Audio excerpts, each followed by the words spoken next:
Hello all, എല്ലാവർക്കും പുതിയൊരു വീഡിയോയിലേക്ക് സ്വാഗതം.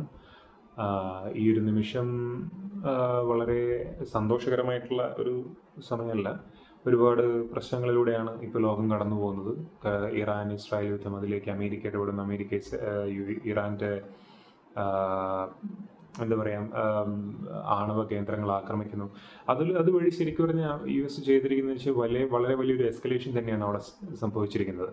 ഇത് ശരിക്കും പറഞ്ഞു കഴിഞ്ഞാൽ ഇറാൻ ഇസ്രായേൽ എന്നുള്ള ഒരു വാർ എന്നതിലുപരി അതിന് പുതിയ തലങ്ങളിലേക്ക് അത് എത്തിച്ചിരിക്കുകയാണ്. ശരിക്കും പറയുന്ന ഇപ്പോൾ കുറച്ച് മണിക്കൂറുകൾക്ക്, 1.5-2 മണിക്കൂറുകൾക്ക് മുന്നേ സംഭവിച്ചിരിക്കുന്നത്.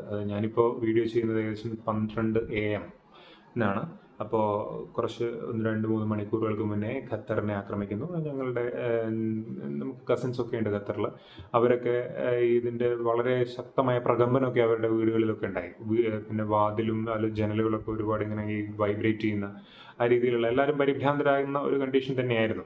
ശരിക്കും പറഞ്ഞു കഴിഞ്ഞാൽ ഇറാൻ ഖത്തറിലെ അമേരിക്കൻ എയർബേസാണ് ആക്രമിച്ചത് എന്ന് പറയുമ്പോഴും അത് തികച്ചും ഉളവാക്കുന്ന ഒരു കാര്യം തന്നെയാണ്. US ഓൾറെഡി അവരുടെ ഉന്നതതല കൂടിക്കാഴ്ചകൾ നടന്നുകൊണ്ടിരിക്കുകയാണ്. US പ്രസിഡന്റും കൂടെ എല്ലാവരും ഉണ്ട്. ഈ ഒരു കണ്ടീഷനിൽ തന്നെ even US confirmed that no personnel have been hit.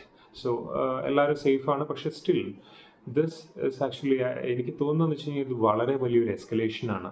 കൂടാതെ ഇറാഖിലുള്ള US ബേസും ഓൾറെഡി ഇറാൻ ആക്രമിച്ചു എന്നുള്ള ന്യൂസ് ഓൾറെഡി വന്നുകൊണ്ടിരിക്കുകയാണ്. അതുപോലെ തന്നെ ഗൾഫ് രാജ്യങ്ങൾ പറയുന്നുണ്ട് ആരോടും ആശങ്കപ്പെടേണ്ട സാഹചര്യമില്ല, എല്ലാവരും സേഫ് ആയിട്ടിരിക്കാനൊക്കെയാണ് പറയുന്നത്. അത് തന്നെയാണ് പറയാനുള്ളത്. ഈ ഒരു നിമിഷത്തിൽ ആരും ആശങ്കപ്പെടേണ്ട സാഹചര്യം ഇല്ല. പക്ഷേ ഇതിൻ്റെ എവിടെയും ആളപായം റിപ്പോർട്ട് ചെയ്തിട്ടില്ല, അങ്ങനെയുള്ളൊരു പ്രശ്നങ്ങളും ഇതേവരെ ഉണ്ടായിട്ടില്ല. So everything is safe now. പക്ഷേ നമുക്ക് ഇതിനകത്തുള്ള കൺസേൺ ആയിട്ട് പറയാമെന്നുള്ള വെച്ച് കഴിഞ്ഞാൽ, ഞാൻ ചുമ്മാ അതിനെപ്പറ്റി പറയുകയാണ്. എനിക്ക് കൺസേൺ ആയിട്ട് പറയാനുള്ള വെച്ച് കഴിഞ്ഞാൽ, നമ്മൾ ഇതിപ്പോൾ നാളെ ഇത് വേറെ തലത്തിലേക്ക് പോവുകയാണ്. അതായത് ഇപ്പോൾ നാളെ എന്ന് പറയുമ്പോൾ ഇന്ന് ഇപ്പോൾ ഞാൻ എടുക്കുന്നത് 12 മണിക്കാണല്ലോ. ഓക്കെ, സോ ഈ ഒരു സമയത്ത് ഇതിനകത്തേക്ക് ഒരുപാട് കാര്യങ്ങൾ ഇന്നിപ്പോൾ നമ്മളിപ്പോൾ കിടന്നുറങ്ങി നാളെ രാവിലെ ആകുമ്പോഴത്തേക്ക് ഒരുപാട് കാര്യങ്ങൾ ഡെവലപ്പ് ചെയ്യാൻ സാധ്യതയുണ്ട്. ഒരുപക്ഷെ അതിലേക്കൊന്നും പോവാതിരിക്കട്ടെ എന്ന് നമുക്ക് എന്താ പറയുക, ആഗ്രഹിക്കാം. കാരണം ഈ ഒരു എസ്കലേഷനിലൂടെ ഉദാഹരണത്തിന് കുറച്ച് മണിക്കൂറുകൾക്ക് മുൻപ് തന്നെ നമുക്കൊരു ന്യൂസ് കൂടെ വന്നു. അതായത് റഷ്യ ഇറാനോട് കൂടി ചേർന്ന് നിൽക്കും എന്നുള്ള, അതായത് അറ്റാക്ക് ചെയ്യുമെന്ന് അവർ പറഞ്ഞില്ല, ഇറാനോട് കൂടി പ്രവർത്തിക്കും എന്ന് തന്നെയാണ് പറഞ്ഞിട്ടുള്ളത്. So Russia may give missiles, weapons, അതൊക്കെ സാധ്യതകളുണ്ട്. അപ്പോൾ ഈ ഒരു കാര്യമെന്ന് പറയുമ്പോൾ പ്രത്യേകിച്ച് ഗൾഫ് രാജ്യങ്ങളിൽ ഇതുപോലൊരു പ്രശ്നം വരിക എന്ന് പറയുമ്പോൾ തീർച്ചയായും പുതിയൊരു ലോകയുദ്ധത്തിലേക്ക് അത് നയിക്കാൻ സാധ്യതയുള്ള ഒരു കാര്യം തന്നെയാണ്. ഇത് ശരിക്കും പറഞ്ഞാൽ ഇപ്പോഴത്തെ ഈ ഒരു നിമിഷം ആശങ്കപ്പെടാനില്ലെങ്കിൽ കൂടിയും ആശങ്കപ്പെടേണ്ട സാഹചര്യം തന്നെയാണ് നമ്മൾക്ക് മുന്നിലുള്ളത്.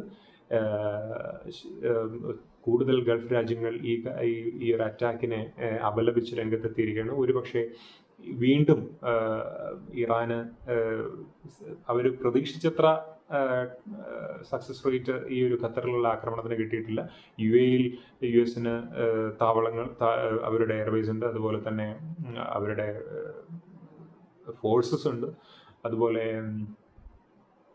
ബഹ്റിനിലുണ്ട്, കുവൈത്ത്, അങ്ങനെയുള്ള മിഡിൽ ഈസ്റ്റിൽ ഒരുപാട് വ്യാപിച്ചു കിടക്കുകയാണ്. അപ്പോൾ ഇതെല്ലാം തന്നെ ഇപ്പോൾ മിഡിൽ ഈസ്റ്റിലുള്ള നമ്മുടെ മലയാളികളെ സംബന്ധിച്ചിടത്തോളം ഒരുപാട് പേർ ജോലി ചെയ്യുന്ന രാജ്യങ്ങളാണ് ഇതെല്ലാം തന്നെ.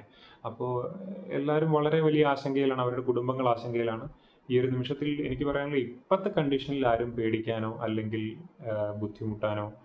ബുദ്ധിമുട്ടേണ്ടതോ ആയിട്ടുള്ള കാര്യങ്ങൾ ഇപ്പോൾ ഇല്ല. വ്യോമപാതകൾ അടച്ചിട്ടുണ്ട്. എൻ്റെ അഭിപ്രായ പ്രകാരം ഒരിക്കലും ഇറാൻ ഇവിടെയുള്ള സിവിലിയൻസിനെ അറ്റാക്ക് ചെയ്യില്ല. അതുപോലെ തന്നെ സിറ്റീസ് അറ്റാക്ക് ചെയ്യാൻ സാധ്യത വളരെ വളരെ വളരെ കുറവാണ്. ഇനിയിപ്പോൾ US ബേസസ് അറ്റാക്ക് ചെയ്യുന്ന സമയത്ത് വല്ല മിസൈലോ അങ്ങോട്ടേക്ക് എന്താ പറയുക വഴിതെറ്റി അല്ലെങ്കിൽ തെറ്റായി വന്ന് പതിച്ച് അപകടം ഉണ്ടാവുക എന്നുള്ളത് മാത്രമേ ഉള്ളൂ. ബട്ട് സ്റ്റിൽ എങ്ങോട്ടാണ് ഈ ലോകക്രമം പോകുന്നത് എന്നുള്ളത് ഈ ഒരു മണിക്കൂറിൽ നമുക്ക് ഒന്നും പറയാൻ പറ്റില്ല. പലരും പറയുന്നുണ്ട് ഇത് ഡീഎസ്കലേഷൻ ആയിരിക്കും. അങ്ങനെ ഒരിക്കലും എനിക്ക് തോന്നുന്നില്ല ഇത് ഡീഎസ്കലേഷൻ ആണെന്നുള്ളത്. This is A clear escalation. എല്ലാ ഇപ്പം തന്നെ ഒരുപാട് ന്യൂസ് വന്നുകൊണ്ടിരിക്കുകയാണ്. അത് കൊച്ചി, ഷാർജ വിമാനം മസ്കറ്റിൽ ഇറക്കി. അതുപോലെ തന്നെ എല്ലാ ഫ്ലൈറ്റ്സ്, അതായത് മിഡിൽ ഈസ്റ്റ് ബൗണ്ട് ആയിട്ടുള്ള ഫ്ലൈറ്റ്സ് എല്ലാം തന്നെ തിരിച്ച് വിളിച്ചിരിക്കുകയാണ്. കാരണം there are huge risks. Okay, അപ്പോൾ എനിക്ക് തോന്നുന്നതെന്ന് വെച്ച് കഴിഞ്ഞാൽ നമ്മളിപ്പോൾ ഈ നേരം ഇരുട്ടി വെളുപ്പിക്കുമ്പോഴേക്കും ഇറാൻ ഒരു പക്ഷേ ഈ UAE-യിലുള്ള US എയർബേസും അതുപോലെ തന്നെ മറ്റുള്ള ഭാഗങ്ങളിലുള്ള എല്ലാ സ്ഥലങ്ങളും ആക്രമിക്കാൻ സാധ്യത വളരെ വളരെ കൂടുതലാണ്. ആ ഒരു രീതിയിലേക്ക് പോയാൽ തന്നെ ഇപ്പം തന്നെ ഇറാഖുമായി ആക്രമിച്ച കണ്ടീഷൻ വെച്ച് നോക്കുമ്പോൾ തീർച്ചയായും എനിക്ക് തോന്നുന്നത് US ഒരു പക്ഷേ chances are 80% and more for a very big involvement of United States in this conflict. നമുക്ക് നല്ലതിന് വേണ്ടി പ്രാർത്ഥിക്കാം. ഈ സമയം നല്ല കാര്യങ്ങൾ, എന്താ പറയുക, എനിക്കെന്താ പറയേണ്ടതെന്ന് മനസ്സിലാവുന്നില്ല. ഈ ഒരു മോശപ്പെട്ട സമയം കടന്നുപോയി ലോകത്തിൻ്റെ നല്ല നാളുകൾക്ക് വേണ്ടി നമുക്ക് പ്രാർത്ഥിക്കാം എന്നുള്ളത് നമുക്ക് ഈ ഒരു മണിക്കൂറിൽ ചെയ്യാൻ പറ്റുകയുള്ളൂ. Good bye.